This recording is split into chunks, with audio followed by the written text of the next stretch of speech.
Halo, ketemu lagi di channel M Arsitek. Pada hari ini saya akan membahas dunia seputar sofa, kursi. Ya, jadi sofa dan kursi ini merupakan aksesoris yang sangat penting, aksesoris yang pasti ada di setiap rumah. Ya, karena itu tempat kita bersantai, tempat kita beristirahat, tempat kita bercengkrama, bersendal gurau. Jadi sepertinya harus kita bahas ya, karena ternyata kalau kita pelajari lebih lanjut ya, itu sangat mempengaruhi kenyamanannya kita ya. Sering kita kadang ke rumah orang, sofanya terlihat cantik namun tidak nyaman. Ada juga terlihat nyaman namun dipakai juga nggak terlalu enak ya. Ada juga yang bentuknya nyaman, dipakai enak tapi looks-nya kurang oke. Jadi kombinasi antara kenyamanan, kekuatan, keindahan itu memang perlu pemikiran ya, perlu produksi dan desain yang betul-betul matang supaya kita nggak sampai salah membeli sofa atau membuat sofa. Jadi kita akan bahas lebih lanjut di video kali ini. Sebelum kita lihat video kali ini, teman-teman bisa support channel kami dengan subscribe ya, supaya kita bisa terus berkreasi, bisa terus berkembang. Jangan lupa juga share dan komen. Oke, berbicara tentang kursi dan sofa, semua tujuannya kita otomatis kita harus bersumber kepada apa? Kepada kebutuhannya kita. Sofa ya, umumnya kita lihat sofa itu di living room ya, di ruang keluarga, di ruang TV. Banyak orang yang terkadang tidak memikirkan seperti hal-hal detail. Sudah membuat rumah yang bagus, tidak memperhatikan ukurannya misalnya.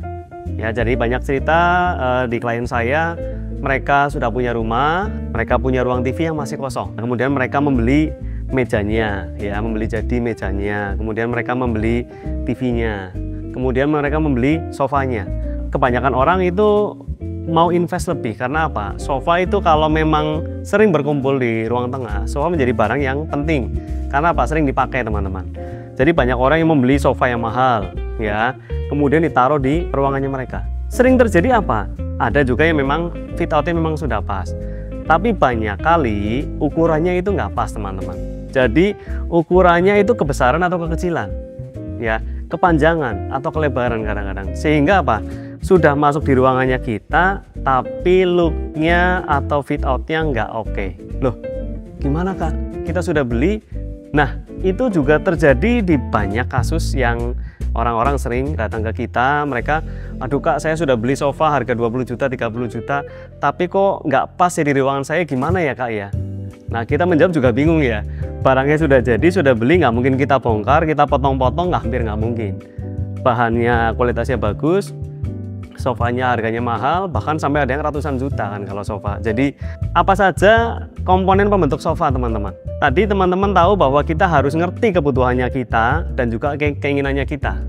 Nah, paling tepat teman-teman tetap aja saya ajak untuk mau merencanakan dari awal. Desainlah dulu living roomnya kalian sebaik mungkin, termasuk aksesoris dan pendukungnya termasuk sofa. Kebutuhannya saya sudah tahu, saya suka modelnya apa. Oh, saya mau modelnya L, ada yang sofa tidurnya. Atau saya mau modelnya U, melengkung, atau hurufnya C, atau hanya lurus saja, itu harus sudah jelas. Mau modelnya apa, ukurannya apa, bentuknya seperti apa, warnanya seperti apa, harus di fit out dari awal teman-teman. Menyesuaikan apa? Menyesuaikan ruangan.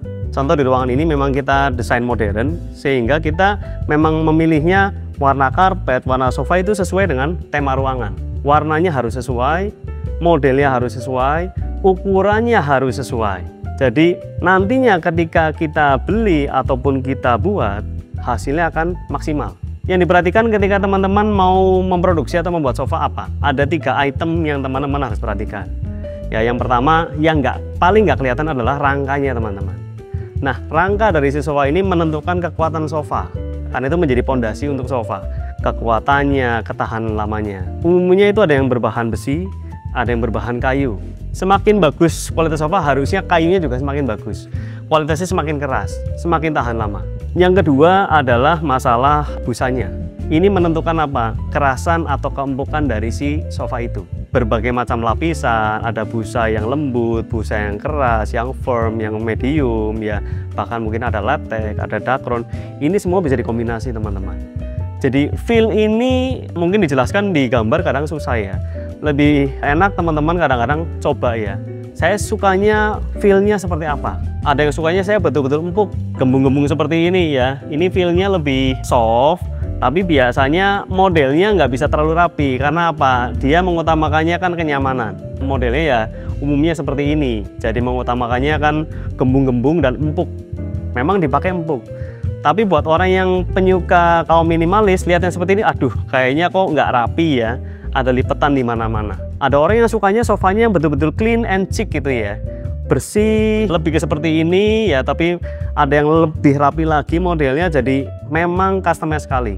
Jadi keempukan sofa ini sangat tergantung dari keinginan dari user. Sukanya apa? Kalau saya sih sukanya empuk. Estetika iya nomor 2. Buat saya yang penting kenyamanan dulu. Nah teman-teman kalau yang sukanya betul-betul rapi, yang modelnya kotak-kotak atau lancip-lancip, biasanya apa? Kenyamanannya dikorbankan atau kurang. Agak keras ya, karena bentuknya harus rapi, harus clean ya, harus sangat estetika sekali. Kenyamanan biasanya di nomor 2 kan. Nah kalian suka yang mana? Harus memilih. Kita suka yang model apa, yang betul-betul rapi, yang sangat empuk, yang agak keras karena saya punya sakit pinggang. Nah ini memang betul-betul customize sekali. Selera dari kita, maunya kita bagaimana ya, itu menentukan keempukannya ya, mau seberapa firm, mau seberapa empuk, itu kita bisa pilih. Yang ketiga adalah masalah finishingnya. Nah finishing ini banyak yang biasanya menggunakan kain.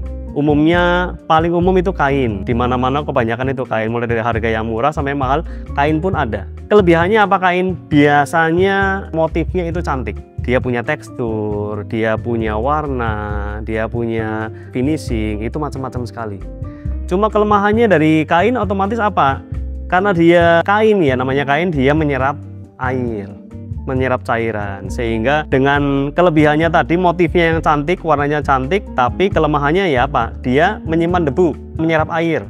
Jadi kalau keluarga yang punya anak-anak, saya kurang prefer untuk bahan-bahan kain. Karena apa? Ketika anak-anak misalnya minum tumpah, terlihat ya minumannya apa. Kalau air putih mungkin oke. Tapi begitu kita misalnya minumnya teh, minumnya kopi, minumnya sirup, di kain-kain yang warnanya muda itu akan menjadi repot sekali. Sedang makan bakso tumpah di sofa misalnya ya, atau anak-anak es krim jatuh di sofa misalnya. Ini menjadi dilema, repot. Cantiknya saya suka pakai kain Kak, karena motifnya banyak sekali saya suka. Dan dingin, itu kelebihannya kain. Tapi ya kerepotannya pembersihannya lebih susah ya, karena kalau sudah menyerap air, menyerap debu ya, memang pembersihannya harus ekstra. Harus misalnya di vakum, vakumnya harus yang memang sedotannya kuat sehingga sampai ke dalam-dalamnya itu bisa bersih. Tadi kalau udah kena noda kadang-kadang yang nggak bisa dibersihin, terpaksanya apa? Harus ganti kainnya. Itu kelebihan dan kekurangan dari kain. Yang kedua, kulit sintetis nih. Nah ini juga cukup favorit, tapi kulit sintetis kita tahu bahwa warnanya biasanya solid ya, solid seperti ini ya, warna hitam, warna abu-abu ya, biasanya solid. Kelebihannya apa? Ya dia looksnya, penampilannya menyerupai kulit dengan harga yang lebih ekonomis. Otomatis kelebihannya mudah dibersihkan teman-teman. Karena dia tahan air, otomatis ada air tumpah, dilapnya pun gampang bersih. Dia nggak menyerap air, sehingga ada tumpah misalnya es krim gitu di situ, kita bersihkan, lap basah, lap kering, selesai. Nggak ada flek, nggak ada noda. Itu kelebihannya. Tapi kekurangannya biasa agak lebih panas dan juga warnanya terbatas karena hanya warna-warna solid ya. Ada motif pun biasanya nggak terlalu banyak. Pilih tekstur seperti kulit banget atau agak plain atau agak bergaris misalnya. Pilihannya paling seperti itu teksturnya, tapi warnanya semuanya biasanya solid. Nah yang ketiga yang paling mahal yaitu kulit asli. Kulit asli ini menjadi favorit biasa untuk teman-teman yang penyuka keawetan ya, karena kulit ini sifatnya nomor satunya adalah sangat-sangat awet, bisa untuk waktu sampai puluhan tahun, dan feel-nya juga cukup dingin. Keawetannya tinggi, feel-nya enak dan lembut jika kualitasnya bagus ya, ketahanannya sangat tinggi. Kelemahannya apa? Yaitu satu, biasanya mahal, dan juga warnanya cenderung sama kayak kulit sintetis ya, warnanya solid ya, misalnya krem, putih, abu-abu, hitam dan sebagainya. Tapi ya kita tahu bahwa sofa yang high end, yang premium biasanya semuanya kulit asli, leather ya. Jadi olahan berbagai macam kulit dari berbagai macam binatang ya kadang digunakan ya. Jadi semua harus bayar dengan harga yang lebih mahal biasanya. Jadi pilihan untuk sofa ini dari pertama dari kebutuhannya, ya kita kepenginnya seperti apa, ukurannya seperti apa, modelnya seperti apa, warnanya seperti apa, bahannya kita kepengen seperti apa, itu tentukan di awal teman-teman. Sehingga kebelakangnya kita tinggal mencari sesuai dengan harapannya kita, ya, sesuai dengan desain ruangannya kita. Kita tinggal mencari, sesuaikan dengan budget teman-teman. Saya inginnya seperti apa, saya ingin feel-nya seperti apa, ukurannya seperti apa, modelnya seperti apa. Cari beli jadi oke. Mau buat itu pasti lebih oke. Karena apa? Bisa menyesuaikan. Saya maunya seperti ini, modelnya seperti ini, warnanya seperti ini, bentuknya seperti ini, tolong dibuatkan. Bisa teman-teman. Jadi buat teman-teman yang butuh bisa kontak kita. Jika teman-teman butuh sofa yang berkualitas, sofa yang customized, yang pilihannya teman-teman mau model apa itu bisa. Dari yang mid sampai yang lebih bagus, lebih mahal, yang berkualitas, kita juga bisa mensuplai. Jadi teman-teman jika butuh, biasanya kita akan refer semua dari desainnya ya. Desain ruangannya seperti apa. Kita akan memberikan konsultasi untuk kebutuhannya kalian itu yang oke seperti apa. Kadang orang juga sering nih tanya nih, jarak sofa sama TV yang ideal itu seperti apa. Jadi jarak ideal sebetulnya itu 3 kali diagonal teman-teman. Kalau seperti ini diagonalnya misalnya 1 meter ya, berarti jarak 3 meter itu sudah oke. Kadang orang-orang lama nih kebanyakan ya, TV-nya sebesar ini, waduh kayaknya kedekatan ya kak, ya sebetulnya enggak. Jadi jarak 2,5 sampai 3 kali itu sudah oke.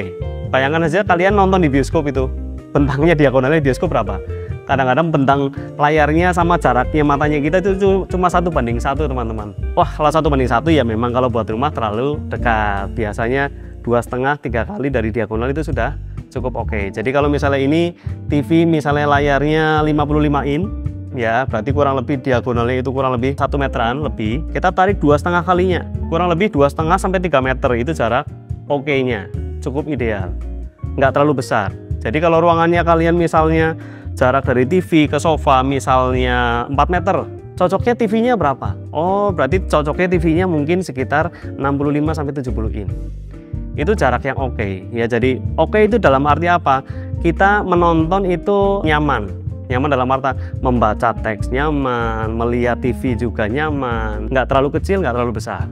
Ya kadang ngomong orang, kalau orang-orang lama yang biasa TV kecil, TV-nya kita besarin dikit rasanya wah kebesaran.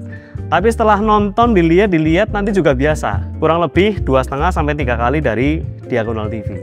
Seperti itu teman-teman ya. Semoga konten kali ini berguna buat teman-teman yang sedang mengisi rumah. Jangan sampai salah pilih sofa.